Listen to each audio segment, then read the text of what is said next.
Sikap Prabowo sehubungan dengan penghinaan yang telah dilakukan oleh Roky Gerung terhadap Presiden Jokowi patut kita cermati. Awalnya saya menemukan video di YouTube yang mempertanyakan tentang sikap Prabowo dalam hal ini. Saya sih tadinya merasa biasa aja ya kan, ini bukan urusan Prabowo. Tapi tunggu dulu, Prabowo itu siapa? Prabowo itu kan adalah Menteri Pertahanan. Dan Menteri merupakan pembantu Presiden.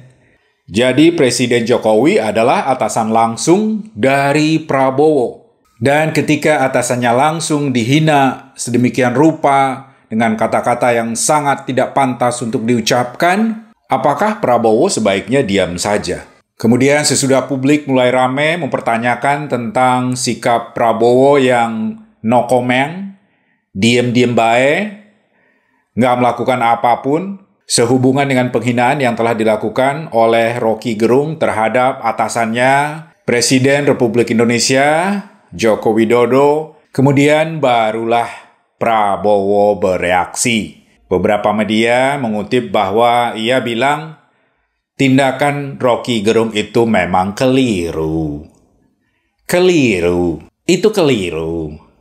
Cuma gitu doang. Padahal kemungkinan besar Prabowo ini punya hubungan yang cukup erat dengan Roky Gerung.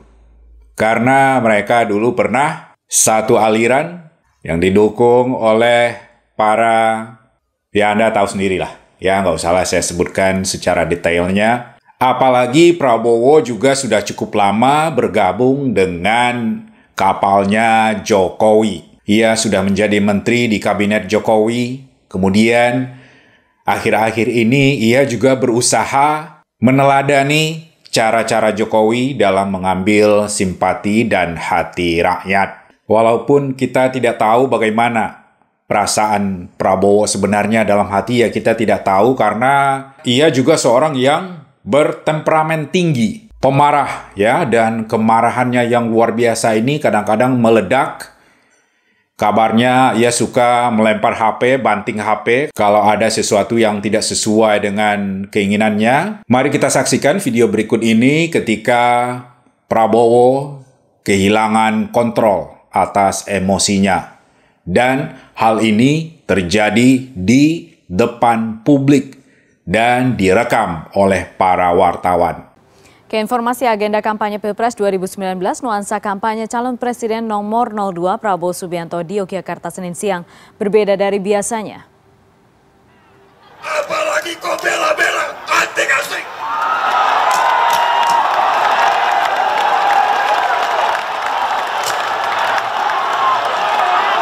Inilah aksi gebrak podium yang dilakukan Prabowo saat berkampanye di Yogyakarta Senin siang. Prabowo sempat ditenangkan Amin Rais dan Jurkamnas Syukri Fadoli. Prabowo juga masih terlihat emosional saat menjelaskan adanya temuan BPK tentang kinerja BUMN. Wah, ngeri juga ya guys kalau Prabowo sudah marah. Namun ada yang agak lucu dari video ini, yaitu gaya Amin Rais. Gaya Amin Rais. Kok kakek-kakek ini berubah kayak jadi anak alay ya? Menanggapi ketika Prabowo kehilangan kontrol atas emosinya sampai gebrak meja, mukul mimbar sedemikian kerasnya. Amin Rais kok kayaknya senang banget ya.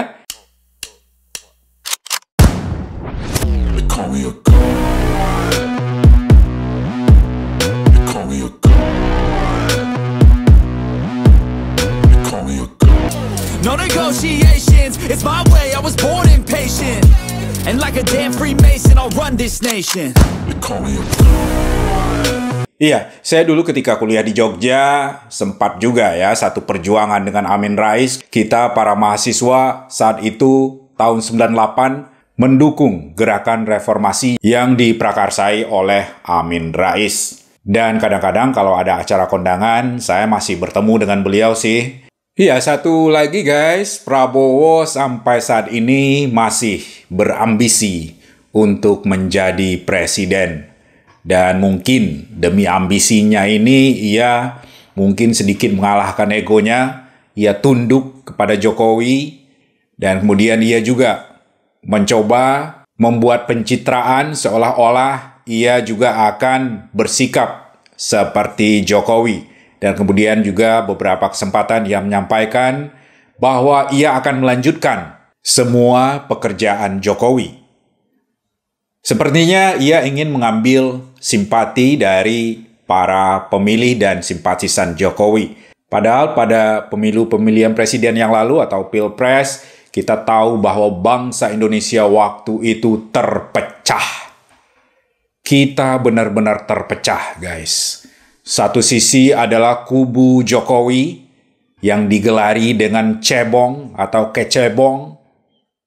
Dan satu lagi adalah kubu simpatisan Prabowo yang digelari dengan panggilan kampret. Dan saat itu kita benar-benar terpecah. Kalau Anda bukan cebong, berarti Anda kampret. Dan para kampret ini adalah orang-orang yang dicitrakan punya pikiran sempit. Dan mereka juga terkenal melakukan demo berjilid-jilid. Dan orang-orang inilah yang sepertinya dimanfaatkan oleh Prabowo untuk melancarkan ambisinya agar dapat meraih kekuasaan sebagai presiden. Namun kalau kita lihat, guys, apakah Prabowo ini juga sama dengan orang-orang yang mendukungnya tersebut? Apakah ia juga memiliki ciri-ciri yang dilekatkan kepada kadrun? Kayaknya sih enggak. Jadi memang menarik kita bahas dan kita perbincangkan kembali tentang Prabowo ini, guys. Apakah kita akan mendukung dia atau bagaimana? Perlu kita ancang-ancang dari sekarang. Namun kalau saya lihat kesehatan Prabowo sudah tidak seprima ketika masa mudanya dulu ya, guys. Ketika ia masih sangat gagah sebagai Danjen Kopassus. Dengan gagah, dengan seragamnya, dengan baretnya, dan segala macamnya. Kayaknya sekarang udah jauh beda ya, guys. Dan dilihat dari kondisi wajahnya, aku duga Prabowo ini udah menunjukkan gejala-gejala stroke ya, guys. Bisa saja salah ya, tapi dilihat dari wajahnya yang sudah agak tidak simetris, kemungkinan besar ini adalah gejala-gejala awal dari stroke. Jadi mungkinkah ia bisa melanjutkan visi dan misi Jokowi serta memimpin bangsa ini untuk mencapai kemajuan yang lebih besar?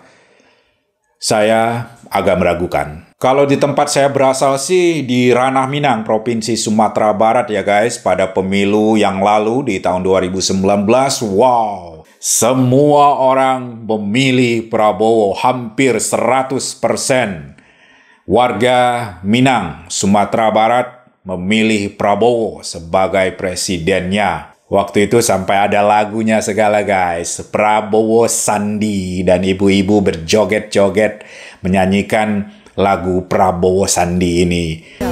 Tong kalamai jaguang, tagunda-gunda kacang buang basi. Raminang usalah bingung, kita pilih Prabowo Sandi. Raminang usalah bingung, kita pilih Prabowo Sandi. Lah lamo hidup marasai, untuan tak capai dua cito-cito. Kok dapet tujuan sampai, kita pilih Pak Prabowo. Kok dapet tujuan sampai, kita pilih Pak Prabowo. Sekarang gaungnya tidak seperti dulu lagi. Tapi entahlah apakah warga Sumatera Barat masih mengidolakan Prabowo sebagai pemimpin masa depan mereka, atau mungkin mereka sudah berubah pikiran. Masih harus kita lihat lagi dalam beberapa saat mendatang. Ya, demikian saja obrolan kita kali ini guys. Jika Anda berkenan, mohon berikan jempolnya. Dan jangan lupa untuk subscribe, karena itu adalah dukungan yang sangat berarti buat keberlangsungan channel ini. Sebelum dan sesudahnya, saya ucapkan terima kasih dan sampai jumpa pada video selanjutnya.